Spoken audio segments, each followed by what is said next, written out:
Hello, I'm going to be doing my third run for the Monster Train League week one. If you haven't seen any of the others, we are attempting to do 6 custom challenges each week with a unique way of determining the winner. This week it happens to be the best runtime across all the different seeds. So we each created, it's never Nathaniel, Sinis, and myself that are in the league now, and it's open for others if anybody else is interested. But for this challenge, we are doing the best, speediest runtime across all 6 challenges combined.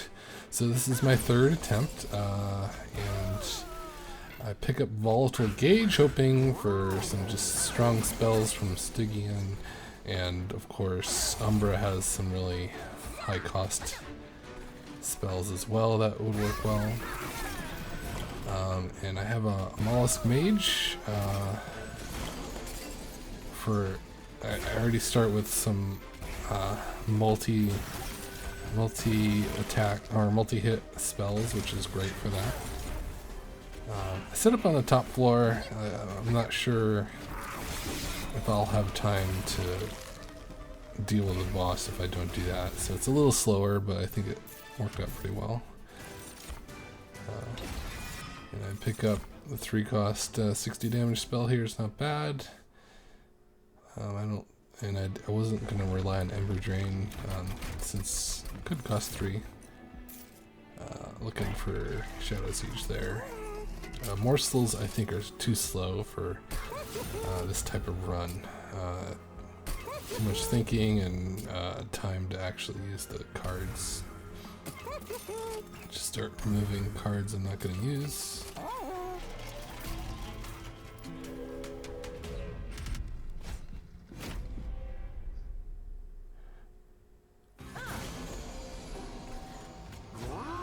So with the double upgraded Mollusk Mage, that will serve as my tank for a while, especially if I can kill the enemies, which I'm hoping to do. This is actually a very similar start to another run I did for this league, where I relied on Mollusk Mage to tank. That one had Light's Gift, which meant the top floor everyone was dazed, so it's it was a little easier to tank that way. But still working. I'll have a lot of high value spells here. And I picked the Helical Crystals since it benefits from the spell damage from the Mollusk Mage twice, versus the higher damage spell there that only benefits once.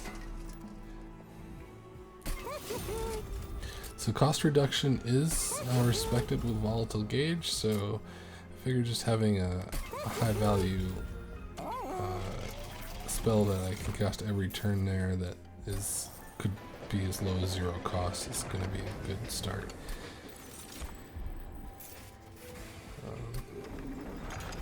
A little concerned about Fragile.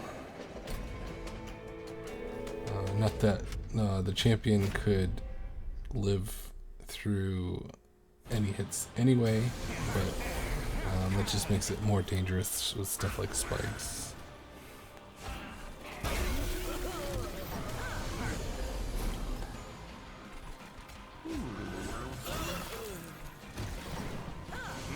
So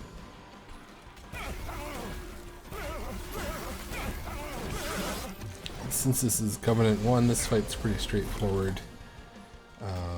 This is probably the hardest turn, having to deal with all those enemies in the pond. But all these high value spells are really helping out.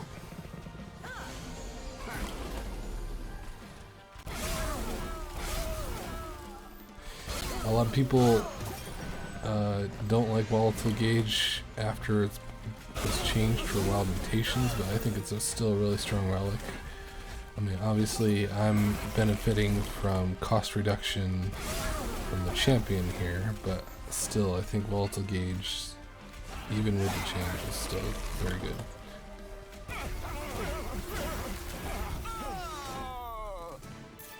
Killed the boss before they attack, which is good since I didn't have that much defense.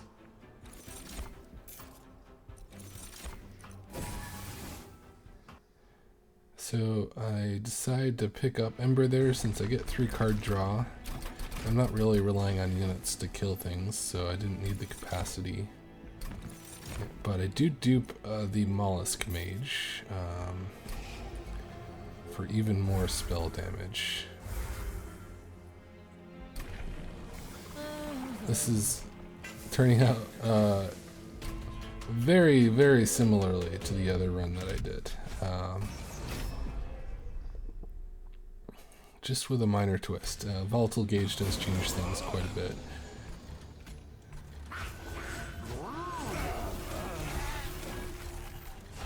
The benefit of this run over that one is I can set up on whatever floor I want to.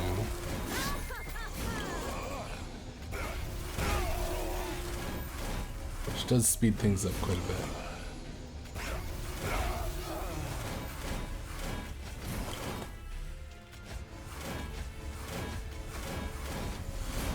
Just getting some armor up.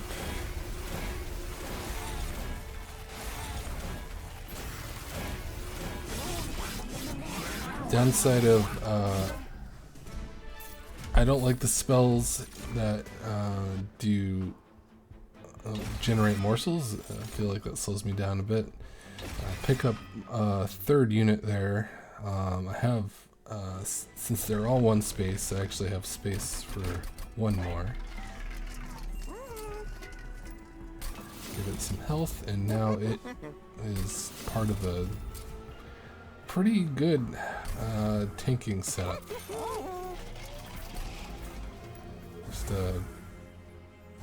since I don't actually need individually them to live to deal with the boss, the champion, if I pick up Frostbite, will deal with the boss with any remaining health they have.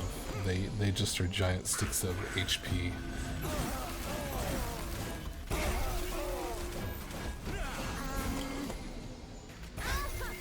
Especially considering I'm going against Sap Seraph, so their attack values will be nothing by the time the boss comes down. But this Evacuation Eruption is really amazing with Volatile Gauge and 2 mollusc mages. Means I can pretty much play every spell in hand, which makes it even more important that I get rid of some of the ones, like the targeted AoE, or the targeted spells are generally something you want, but here it's actually slightly problematic. So it slows down and I can't cast it without a target. So here I barely kill the boss, but I'm confident that if I wasn't able to, I would be able to finish it off with spells.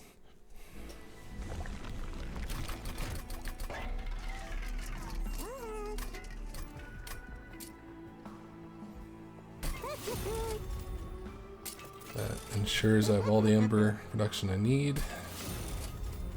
Getting, it's basically kind of a cheaper card removal there.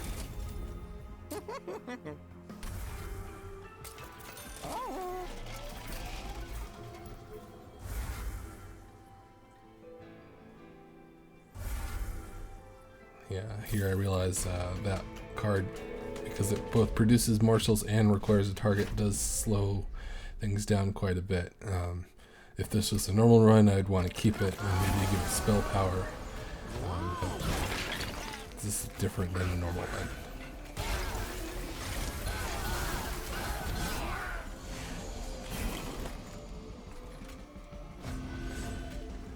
I do think this, if played differently, this would probably have the ability to kill these bosses before the Relentless phase, but I'm not sure it would be faster than just clearing out enemies as they come, because it would require more thinking.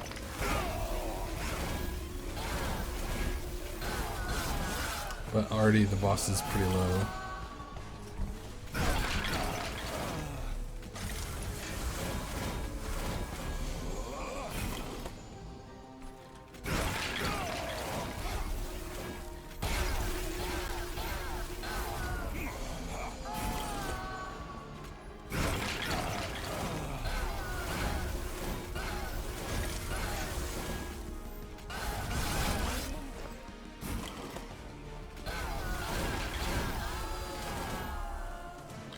Kill off the boss pretty handily.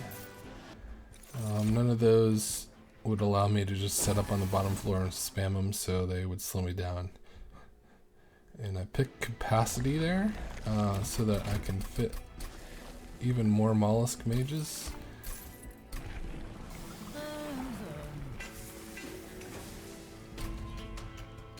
And I go for spell weakness. Might be a mistake. I was thinking that I could get some of the spell weakness through on the boss in the final fight. And then these spells that hit it will do more damage.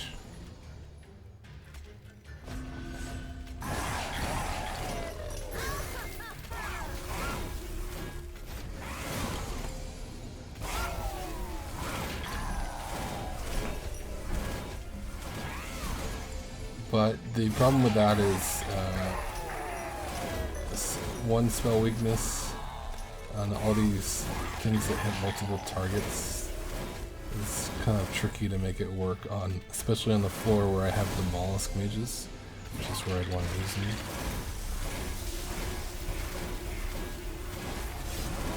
And here I don't have enough to kill the boss, but I do have enough to get quite a bit of spell weakness on it. So pretty much any spell here works.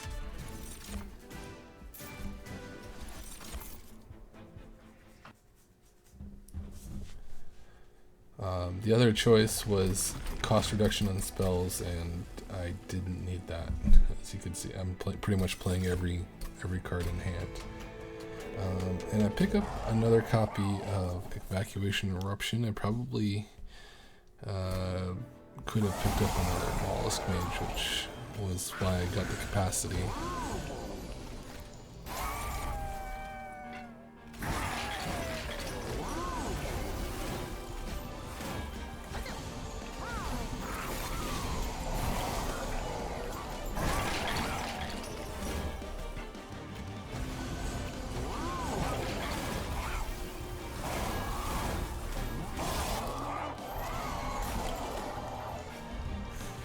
Able to clear out pretty easily.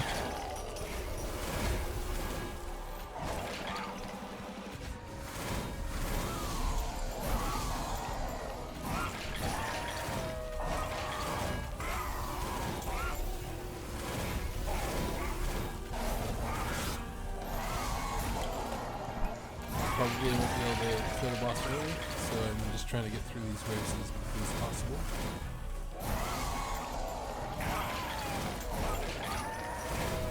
So that's the problem with spell weaknesses. These multiple spells are hitting the boss, so it's not going to pull that away.